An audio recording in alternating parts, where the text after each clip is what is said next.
Episode 6 की शुरुआत में हम प्लेयर नंबर 246 को देखते हैं, जो अब जुनहो और उसके साथी को मिल चुके थे। अब यहाँ पर जुनहो उसके ऊपर गन तानता है क्योंकि उसे लगता है कि ये एक सोल्जर है, क्योंकि उसने उसी की ड्रेस पहनी हुई थी। अब यहाँ पर जो जुनहो है वो एक डिवाइस से स्कैन करता है, जिससे उसे पता चलता है कि ये कोई सोल्जर नहीं बल्कि एक प्लेयर है। अब यहाँ पे 246 बताता है कि वो सोल्जर्स को मारकर यहाँ पहुँचा है, यहाँ से निकलने के लिए और अपनी बेटी से मिलने के लिए। अब यहाँ पर जो ना उससे पूछता है कि तुम जानते ही होगे कि ये आइलैंड किस तरफ है। तो यहाँ पे जो प्लेयर नंबर 246 है वो उसे दिशा बताता है कि किस तरफ उन्हें जाना है। और यहाँ पर जो जुनहो है वो उसका इलाज करते हैं, यानी उसके पेट पे जो गोली लगी थी वो उसे निकालते हैं और यहाँ पर अपने साथ ही और उसे रुकने को कहते हैं कि तुम यहाँ पर इसका ख्याल रखो और बाकी लोगों को बुलाओ, तब तक मैं उस आइलैंड पर जाता हूँ। और यहाँ पर जुनहो उस आइलैंड पर पहुँचने के लिए निकल पड़ता है। अब दूसरे सीन में हम म्योंगजी और गिहोन और उस छोटी बच्ची को देखते हैं, जो कि अब दूसरे टावर पर होते हैं। अब चूंकि यहाँ पर जो सेकंड टावर में वो लोग कई लोगों को मार चुके थे, तो ये लोग इस टावर को तो पार कर ही चुके थे। अब नेक्स्ट टावर पहुँचने के लिए सीढ़ियाँ आती है और सबसे पहले उधर म्योंगजी जाता है। अब म्योंगजी यहाँ से जाने के बाद जो एक पोल रहता है उसे हाथ में ले लेता है और कहता है कि इधर जो है वो सिर्फ बच्ची आएगी, तुम नहीं आओगे, और अगर तुमने इस बच्ची को सिर्फ मुझे नहीं दी तो उस टावर पे तुम दोनों ही मरोगे, क्योंकि अगर 5 मिनट के अंदर ये लोग दूसरे टावर पे नहीं पहुंचेंगे तो उन्हें वैसे ही एलिमिनेट कर दिया जाएगा। अब यहाँ पर गिहोन काफ़ी सोचता है, क्योंकि उसे पता है कि अगर वो सिर्फ बच्ची को भेजेगा तो पक्का है कि म्योंगजी इसे मार देगा। लेकिन अब उसके पास कोई चारा नहीं था, क्योंकि जो टाइम था वो बीतता जा रहा था। सिर्फ 5 मिनट के लिए ही जो उन दोनों टावर्स को जोड़ता है, जो ब्रिज है, वो कुछ 5 मिनट तक ही खुला रहता है। अब यहाँ पर काफ़ी देर हो जाती है और लास्ट के मिनट पर जो गिहोन है वो उस बच्ची को उस ब्रिज के ऊपर रख देता है और वो अपने डंडे के मतलब पोल के सहारे उसे अपनी तरफ कर लेता है। अब यहाँ पर जो गिहोन था वो तब कूदता है जब ब्रिज जो है वो जब अंदर जाने लगती है, तो अचानक से सोचता है और पीछे जाता है और इस टावर को कूद कर मतलब आधा कूद कर पार कर लेता है, क्योंकि आधा उसने ब्रिज से ही पार कर लिया था। अब यहाँ से सीन कट होकर सोल्जर नोएल पर जाता है, जो कि अब अपने सीनियर को खत्म कर चुकी थी, और अब वो फ्रंटमैन के रूम के नीचे जाती है, जहाँ पर एक रूम था, वहीं पर सारे डॉक्यूमेंट्स रखे थे सभी प्लेयर्स के। अब यहाँ पर वो सन 2024 की फाइल निकालती है, जिसके अंदर सभी प्लेयर्स के बारे में लिखा हुआ था। तब यहाँ पर वो सबसे पहले प्लेयर नंबर 246 के पेज को निकालती है और जलाती है, और इसके बाद वो वहाँ पे आसपास पेट्रोल छिड़क देती, क्योंकि वो यहाँ की सारे जगह को आग लगाने वाली थी। अब यहाँ पर वो अपनी फाइल को भी देखती है, जहाँ पर उसका नाम होता है और उसकी एक फ़ोटो होती है जिसमें वो, उसका हस्बैंड और उसकी बच्ची थी, और वो अपनी बच्ची को देखकर रोने लगती है। अब यहाँ पर जब वो पेट्रोल छिड़क देती है तो वहाँ पे वो आग लगा के ऊपर चली जाती है, और ऊपर वो अपने साथ एक गन लेके बैठी हुई होती, क्योंकि यहाँ पर वो खुद को ख़त्म करने वाली होती है। अब नेक्स्ट सीन में हम गिहोन को देखते हैं, जो कि अब तीसरे टावर पर आ चुका था, और यहाँ पर म्योंगजी और गिहोन के बीच में लड़ाई शुरू हो जाती है। और लड़ाई में जो म्योंगजी है वो बच्ची को अपने हाथ में लेके कहता है कि अगर तुम दूर ना हटे तो मैं इसे यहीं से फेंक दूंगा। और जैसे ही वो ऐसा करता है, जो गिहोन है वो पीछे हट जाता है, और इधर जब वो म्योंगजी उस बच्ची को किनारे से थोड़ा इधर साइड में करता है, गिहोन तेजी से दौड़ता है और उसे लेके नीचे गिर जाता है।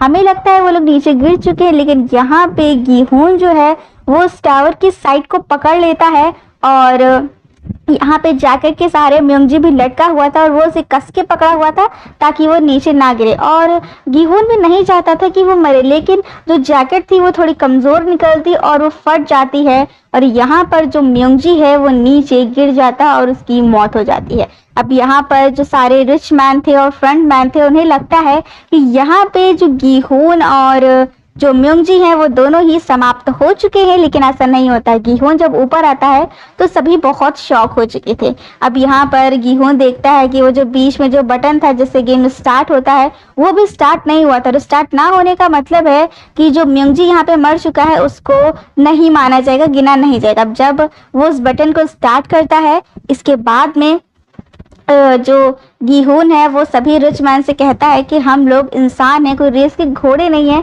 जिस पर तुम लोग पैसे लगाते हो और हमारे साथ ऐसा बिहेव करते हो, हम एक इंसान है।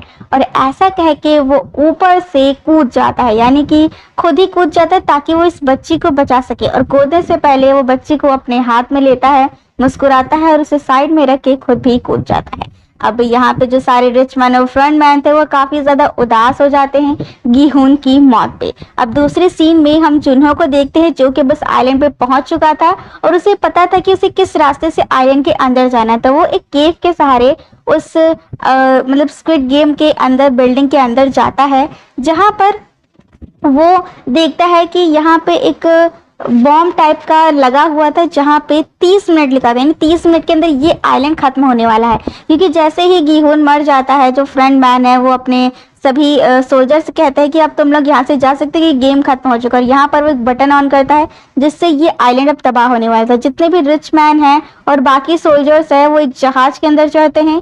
जो रिच मैन है वो तो अपने हेलीकॉप्टर से ही अपने अपने जगह पे चले जाते हैं। अब यहाँ पे जो फ्रंट मैन है वो उस बच्ची के पास आता है और उसे अपने हाथ में लेता है। और यहाँ पर अब जो जुन्हो है वो भी पहुंच चुका था और यहाँ पे वो एक गन से एक जो शीशे की जो दीवार रहती है वो उसे तोड़ता है। और यहाँ पे फ्रंट मैन से वो कहता है कि तुम ऐसा क्यों कर रहे हो, यानी वो अपने भाई का नाम लेता है इन्हो, तुम ऐसा क्यों कर रहे हो। लेकिन यहाँ पे वो इन्हो का ना मार पाता है और ना ही उन्हों उसकी बात का जवाब देता है।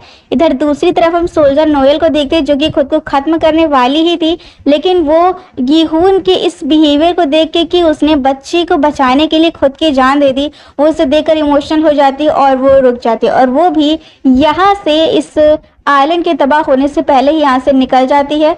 और जो जुन्हो और इन्हो हैं वो लोग भी यहाँ से निकल जाती है। अब लास्ट में हमें गीहून दिखाया जाता है जो कि अब मतलब मर चुका था वो, और उसकी आंखों में हम इस पूरे आइलैंड को तबाह होते हुए देखते हैं। अब इसके बाद हमें बाद का सीन दिखाया जाता है, यानी कि लगभग 6 महीने बाद का सीन, जहां पर हम प्लेयर नंबर 246 को देखते हैं जो कि नोएल की ड्राइंग बना रहा होता है। अब यहाँ पर वो नोएल को क्यों नहीं पहचान रहा है ये तो हमें नहीं पता है, क्योंकि वो नोएल से कहता है कि मैंने तुम्हें कहीं देखा है, लेकिन उसे नहीं याद है कि उसने उसे कहाँ देखा है। अब यहाँ पर कहता है कि मैं पहले यहीं पर काम करती, तो हो सकता है तुमने मुझे यहाँ पर देखा। अब यहाँ पर प्लेयर नंबर 246 की बच्ची आती है जिसे देखकर नोएल काफी ज्यादा खुश होती है और वो उसे एक कैंडी, लॉलीपॉप कैंडी देकर वो यहाँ से चली जाती है। अब यहाँ पर जो सोल्जर नोएल है वो किसी से बात कर रही होती है, उस आदमी से जिसे पता लग गया था कि उसकी बेटी कहाँ है। वो बताता है कि उसकी बेटी चाइना में है और जिस तरह तुमने मुझे हुलिया बताया था वो वैसे ही है, तो तुम एक बार जाकर देख सकती हो। अब दूसरी तरफ हम गीहून की फैमिली को देखते हैं जहाँ पर जो गीहून की मॉम होती है और गीहून की मॉम के साथ एक लड़का भी होता है जो कि अब प्लेटफॉर्म पे आते हैं जहाँ पर उस लड़के की मॉम आई होती हैं और वो अपने बच्चे से मिलकर काफ़ी ज़्यादा खुश होती हैं। इधर इसके बाद हम जो जुन्हो है उसे भी देखते हैं जो कि अब वूसेक से मिलता है जिसे जेल हो गई थी क्योंकि उसने पुलिस स्टेशन में हंगामा किया था और पुलिस के हिसाब से उसने चोरी भी की थी कैप्टन पार्के के घर में, तो वो 6 महीने तक जेल में था। अब यहाँ पर वो कहते हैं कि ठीक है वो इतने बाद जेल गया था तो उसे कोई दिक्कत नहीं, लेकिन वो अपने साथी से काफ़ी गुस्सा था क्योंकि उसके सोने की वजह से ही वहाँ पर पुलिस आ गई और उसे पता नहीं चला। तो यहाँ पे वो जुन्हो से पूछते हैं कि अब तुम क्या पुलिस में काम करोगे, तो यहाँ पे जुन्हो मना कर देता है कि अब वो इतना होने के बाद भी अब वो पुलिस में काम बिल्कुल नहीं करेगा, दूसरा ही काम खोजेगा। अब यहाँ पर वूसेक और उसका साथी एक रेस्टोरेंट खोलना चाहते हैं। अब चूंकि उनके पास पैसे नहीं होते लेकिन वो सोचते किसी तरह वो इंतजाम करके अपना नया काम शुरू करेंगे। यहाँ पर जब जुन्हो अपने घर आता है तो उसे अपने घर के अंदर प्लेयर नंबर 222 की बच्ची मिलती है जो कि अब थोड़ी बड़ी हो गई थी, यानी 6 महीने की हो गई थी, और उसके पास में एक कार्ड मिलता है जिसके अंदर एटीएम कार्ड था। और जब वो एटीएम जाकर वहाँ पे पिन को एंटर करता है तो उसे दिखता है कि उसके जो बैंक में था वो 4.56 बिलियन वॉन था। अब ये देखकर वो बहुत ही ज़्यादा हैरान हो जाता है। और इसके बाद हमें फ्रंट मैन दिखाया जाता है जो कि अब लॉस एंजलिस पहुंच चुका था क्योंकि लॉस एंजलिस में गीहून की बेटी थी। वो गीहून के घर जाता है और वहां पर उसकी बेटी को बुलाता है। उसकी बेटी बाहर आती है और वो उसे बताता है कि वो उसके डैड का दोस्त है जहाँ पर वो उससे मिलने आए। तो यहाँ पे गीहून की बेटी कहती है कि डैड ने आपको भेजा है, वो खुद नहीं आए और उन्होंने फ़ोन भी नहीं किया, तो उसे कोई फ़र्क नहीं पड़ता कि वो हो चाहे ना हो। अब यहाँ पर फ्रंटमैन रिवील करते हैं कि जो तुम्हारे डैड हैं वो अब इस दुनिया में नहीं है, जिसे सुनकर जो गीहून की बेटी है वो इमोशनल हो जाती है क्योंकि उसे नहीं लगा था कि उसके डैड इस दुनिया में नहीं है।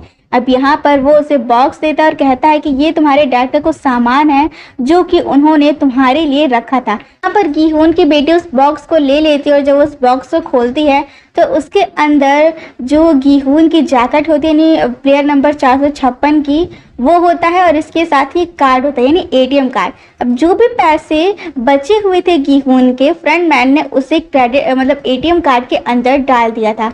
अब यहाँ पे इसके बाद वो फिर से बाहर जाती है, लेकिन तब तक जो फ्रंटमैन था वो वहाँ से जा चुका था। जब फ्रंटमैन ट्रैफिक के पास रुकता है तो वो एक गली में देखता है जहाँ पर ताकची खेला जाता है। एक अमेरिकन लेडी एक आदमी के साथ ताकची खेल रही थी और जब वो ताकची में हार था तो वो उसे थप्पड़ मार रही थी।